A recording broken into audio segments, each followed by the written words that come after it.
Hey, it's another episode finally of Unfinished Objects. The biggest unfinished object again is my house, and we have decided to start in the kitchen.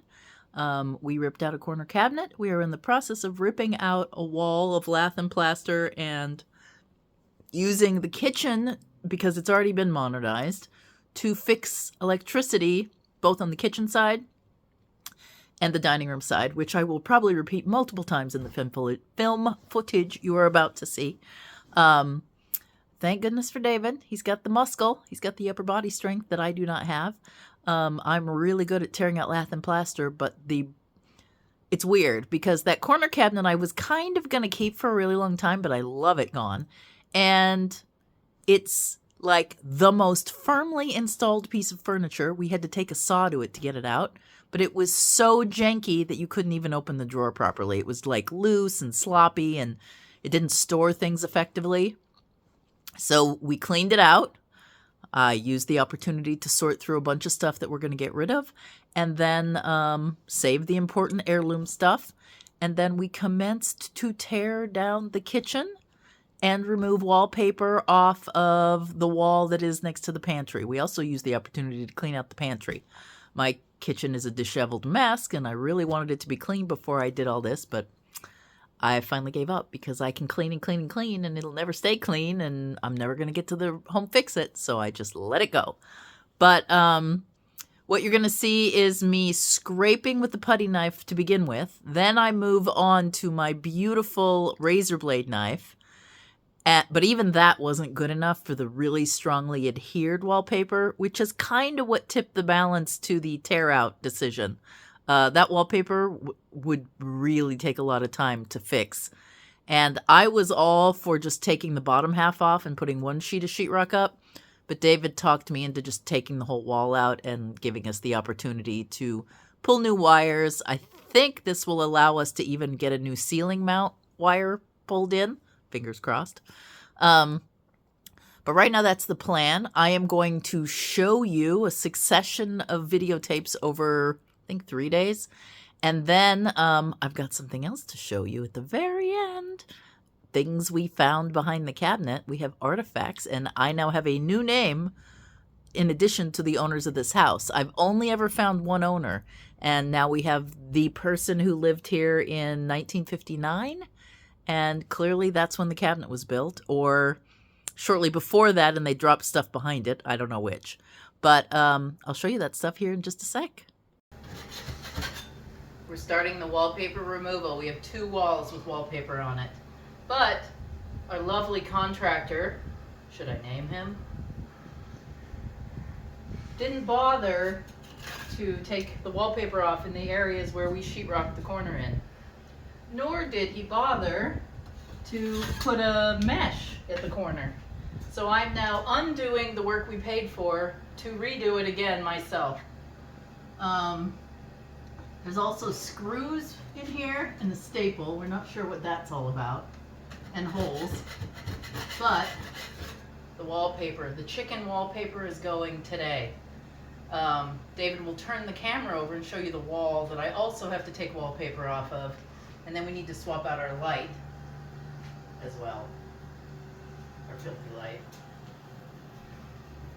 I think I'm going to paint the walls. I now have some sheets. I think we're going to paint this. At this point it's yellow, I'm not sure. But I think I'm going to do yellow to match some William Morris dandelion design sheets that I have to make curtains that are going to go in the windows. And either maybe over this, but there's 3 windows here. There's one in the pantry, one, and then 2 windows in the kitchen that I'm going to make curtains for. Anyway, that's what's happening today. Wallpaper removal, spackle replacement. I need a smaller spackled putty knife. Okay, day 2. David's cleaning the kitchen and I'm just taking off wallpaper, and I don't care how the kitchen looks right now. Even though it should be clean, it's never clean. So I'm just focusing in on the place I can do my best. I took the rest of the wallpaper off over by the pantry because I got a new blade. This little bad boy from Sherwin-Williams. It's called a Heide, H-Y-D-E scraper. I don't even know if it's for wallpaper, but boy, it works for wallpaper. I'm going to flip you around and scrape some wallpaper. All right, here we go. I find, and I'm doing this one-handed now, that diagonal is the best direction to do it, and I'll get a person to hold the phone for me so I can do my two-handed technique for you. Well,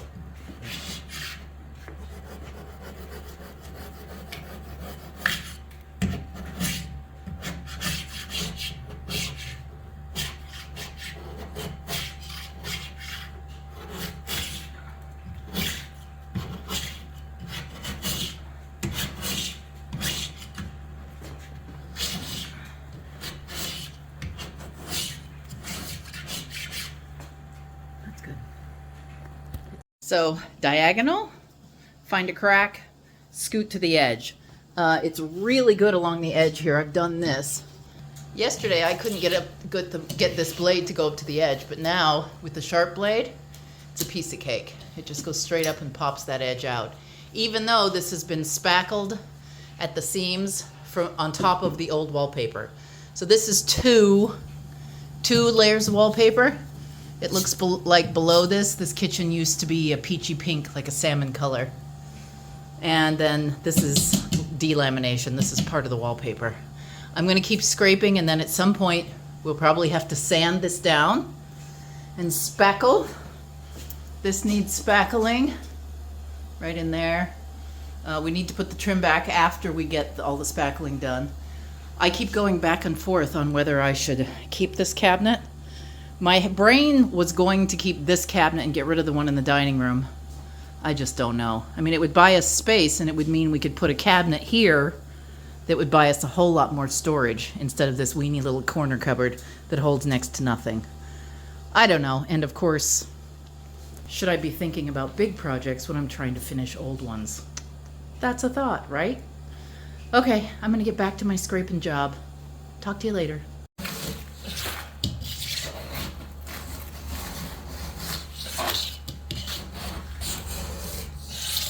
Okay, I'm going to upload this tonight. This is going to be continuing work in progress. It takes a really long time to get old, really sticky wallpaper off the wall, and we've discovered some things. So I'm going to turn you around again and show you. Alrighty, so architectural history, some archaeology there. I have no idea what was there. Maybe a part wall, and then it was peach apricot above it, which I told you already. I found some of this color in the hallway up the staircase as well. This is still wallpapered. That is a different wallpaper. We have decided to pull that out because this is just a piece of paneling that I think went up about the time this corner cabinet was built. And as of right now, David and I are deciding to pull it out because I think we could get a really decent china closet with a drawer for garbage and even a station for dog food in here. But we'll see. Right now, tomorrow, I'm pulling that off. I'm pulling that off because this wallpaper goes all the way down. And we're going to use this as an opportunity to change out that plug. Because that, we think, what was it we found out, David? That's a vacuum cleaner plug from whenever. it's a non-standard plug It's non-standard. that a company was trying to get made a standard and failed. And it's an artifact in here that we decided to leave, but I think we've changed our mind. And it has various safety From the issues. 40s? 50s. From the 50s. But the wiring in this house is from before that. So we're going to use this as an opportunity to bust into this wall on this side, figure out how to get a new line here, and also service the dining room, which is on the other side of this wall. All right, this is not even lath and plaster. It's a piece of board. God knows what we're going to find under it. Hopefully something easy. It'll be nice. Maybe it'll be all intact in the corner. I hope so. I'll check back and let you know. We would like to have saved this cabinet, but it's impossible with all these nails. It is nailed in to within an inch of its life. So we can't.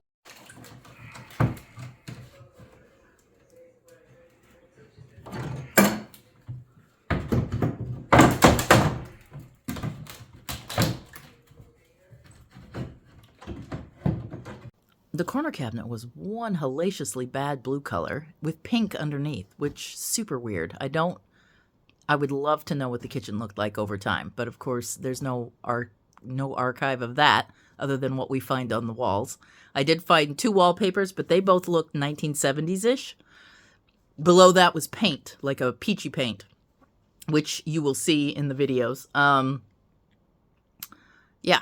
And I didn't even, there was also some pressed in yellow tiles that were like pressed into the plaster, which is kind of cool. I've never seen anything like that before, but it was nifty. Yeah, so that is the status. I'm going to now go upload all that footage for you to see. I'm going to give you a picture right before I put on the video about the artifacts we found so that you can see the status as of now. If I had not gotten sick, I thought I caught COVID. I was really worried I had COVID, but I took a COVID test and I'm fine. This feels very COVID-like when I was on Ireland and I caught COVID. So I'm going to ride it out for a couple of days and use my last test to make sure. And then hopefully tomorrow I'll feel better and I'll go back down and start ripping away the wall again. David did the cabinet and took it all out to the car. We're doing very good at hauling our crap out to the back of the truck. So there's that. Now put back. That's the real test. Okay, first of all, we have an ad from the Venetian Theater. Now, the Venetian Theater is still downtown, but it is now a rental venue. Super sad that it's not a movie theater anymore, nor is it a restaurant. I loved it when it was a restaurant. But this is from 1955 when Davy Crockett was released. Also a color cartoon. And what is this? Walt Disney's Arizona Sheepdog in Technicolor. And then on the back is the entire lineup of movies for the year, which I think is super cool. So they really planned ahead. I guess summer. It's June and July. This is how many movies we're playing. Wouldn't it be great if they could do this again? It would be so awesome. Maybe I should talk to the owner of the Venetian. I think he owns quite a few buildings downtown. Wouldn't it be great if we could go in for movie night for the summer and watch all these movies again? And look at this. This is hilarious. Maybe he should keep the price the same. Adults 60 cents, students 50 cents, and children 20 cents. And this was okay for children to see, probably. So I'd love to see the Doris Day movie. I'm going to have to see if it's on YouTube. But this was the last item he found. These were the first 2 items he found. At one point, Vern Smith owned this house. I can't see. I think it says 59, but I'm not sure. You tell me, guys, if you can read that little Frank stamp there, or if you know some other way of doing it. I know we could look up a 3-cent for a postcard, maybe. And then they put it on backwards, but somebody typed this because it still has a bend. Somebody hand-typed this. A reminder, special board meeting. Monday, February 23rd, 1959. Oh, well, clearly 1959. 7:30 p.m. at B.W. Barnes School. Does anybody know where that is? And was Mr. Vern Smith on the school board, or was this just reminding everybody in the district? That's my question. And then finally, Mrs. Pearl Smith. Oh, and look here. This is Mrs. Harley Smith. So Vern Smith and Harley Smith, are they the same person or not? I don't know. And I don't know what year this is. And somebody ripped off part of the stamp, so I can't even get it there. Oh, here we go. Oh, here we go. 1941. So this was franked in 1941, or postmarked in 41 in Milwaukee, Wisconsin. And written to, Dear Pearl, am on my way home from ELS Elisel. Does anybody know their towns in Wisconsin? Spent a few days at Carl's, maybe at Carl's, or OARLS, I don't know. 2, love, no, let's see. Have had such a good time and rest. Someday I'm going to write you a letter. And then I can't read who it's from. Let's see if this helps me. I can't read who this is from, but if you can read it, it's underneath the postmark. But that is a postcard from Milwaukee, Wisconsin. So I'm assuming those towns are in Wisconsin. But this must be the mother of Vern, maybe? It looks like we have a couple of generations. Or maybe Vern is the kid in school. So 55, 41, and then we have 59. So 1941, 1955, 1959 is the artifacts we found underneath the corner cabinet. All right, I have to cough now, so I'm going to let you go. I'll see you in a few days or a week. Bye! Hey, I coughed. But remember, because I'm not being as regular as I once was, you might want to subscribe to the channel and follow it. That way you know, or you're notified when I finally get my crud together and I upload another video. I'm shooting for regularity, but health, time, depression, all kinds of stuff have not been on my side. But I'm trying. I really am. Your encouraging notes are helpful. I've read some that said we miss you, so on and so forth. So I'm doing my best, and I'm going to keep trying. Bye.